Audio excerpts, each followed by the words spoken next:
নমস্কার, আমি সাধনা। আজকের বানাবো ট্যাংরা মাছ আলু দিয়ে ঝাল। এই ট্যাংরা মাছ আলু দিয়ে ঝালটা গরম গরম ভাতের সঙ্গে খুব ভালোই লাগবে।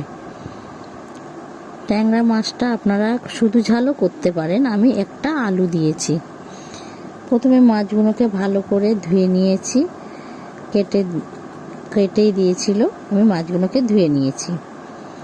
এবার এর মধ্যে দিয়ে দেবো নুন আর হলুদ। এগুলো হচ্ছে দেশি ট্যাংরা মাছটা ছোট ছোট হলেও মাছটার মধ্যে ডিম আছে। এদিকে গ্যাসে কড়া বসিয়ে আমি তেলটাকে গরম করে নিলাম। এবার মাছগুলোকে অল্প অল্প করে ছেড়ে ভেজে নেব। মাছগুলোকে আমি লাল লাল করে একটু ভেজে নেব। এগুলো দেশি ট্যাংরা মাছ আছে, ওই জন্য একটু ছোট ছোট, কিন্তু এর টেস্ট খুব ভালো।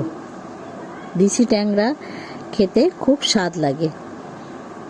মাছগুলো আমার দুপিট লাল লাল করে ভাজা হয়ে গেছে। আমি মাছগুলোকে তুলে নেব। এবার মাছগুলো সব আমার ভাজা হয়ে গেছে। ওই তেলের মধ্যেই দিয়ে দেবো একটুখানি কালো জিরে আর একটা আলু আমি একটু সরু সরু করে কেটে রেখেছিলাম। সেই আলুটাকেও আমি একটু ভেজে নেব। হালকা করে ভেজে দিয়ে দেবো একটা বড় সাইজের পেঁয়াজ কুচি। পেঁয়াজ কুচিটাকে দিয়েও আলুর সঙ্গে আমি ভালো করে লাল লাল করে ভেজে নেব। দিয়ে দেবো 1 চামচ মতন আদা রসুনের পেস্ট, আর ওটাকেও আমি ভালো করে পেঁয়াজ আলুর সঙ্গে কষিয়ে নেব।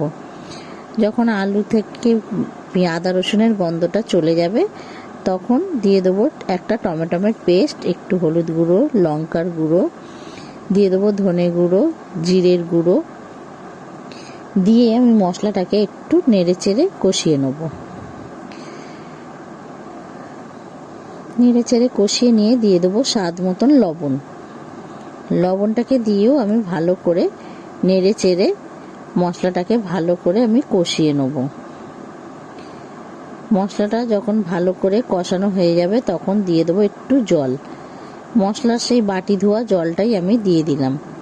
দিয়ে এটাকেও আমি ভালো করে আরও খানিকক্ষণ কষিয়ে নেব। মশলাটা যত কষানো হবে তত তরকারির স্বাদ ভালো লাগবে। এবার তরকারিটা থেকে তেলটা ছেড়ে দিয়েছে। এবার দিয়ে দেবো পরিমাণ মতন জল। জলটাকে দিয়েও আমি ভালো করে ফুটিয়ে নেব। যখন মাছের এই ঝোলটা ফুটে উঠবে, দিয়ে দেবো সেই ভেজে রাখা ট্যাংরা মাছগুলোকে দিয়েও আমি ভালো করে ঝোলের মধ্যে চুবিয়ে দেবো। ভালো করে আমি মাছগুলোকে আমি ঝোলের মধ্যে চুবিয়ে দিয়েছি। এবার 2 থেকে 3 মিনিটের জন্য আমি চাপা দিয়ে ফুটিয়ে নেব। এদিকে মাছগুলোও ভালো মতন সেদ্ধ হয়ে গেল, আলুগুলোও গলে গেছে। এবার দিয়ে দেবো ধনেপাতা কুচি ছড়িয়ে দিলেই আমার ট্যাংরা মাছ আলু দিয়ে ঝাল রেসিপিটা কমপ্লিট হয়ে যাবে।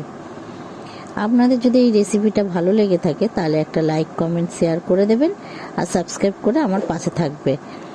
আর ফেসবুকে যদি দেখেন, আমার পেজটাকে ফলো করে রাখবেন। একবার হলেও এরমভাবে আপনারা ট্যাংরা মাছটা বানিয়ে দেখবেন। আর যদি ভালো লেগে থাকে, আমাকে একটা কমেন্ট করবেন।